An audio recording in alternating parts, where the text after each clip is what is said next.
الكسل الوظيفي للعين أو الأمبليوبيا. السلام عليكم.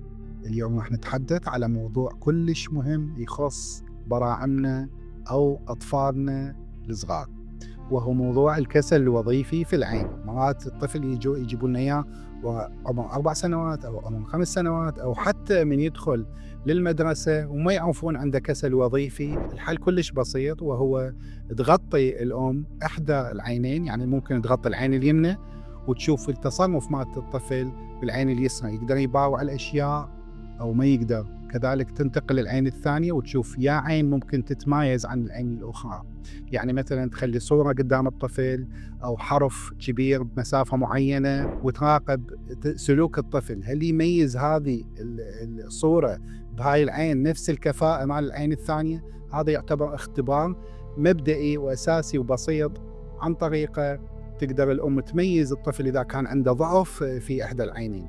وبالنتيجة خبره الفحص الأساسي لازم فحص الطبيب حتى يحدد إذا أكو كسل وظيفي، وهل هذا الكسل الوظيفي شديد أم بسيط، وطرق العلاج له. والموضوع حقيقة كلش بسيط إذا تم اكتشافه بصورة مبكرة. نتمنى لأطفالنا الصغار الصحة والسلامة الدائمة. الأستاذ الدكتور زيد يوسف، شكر.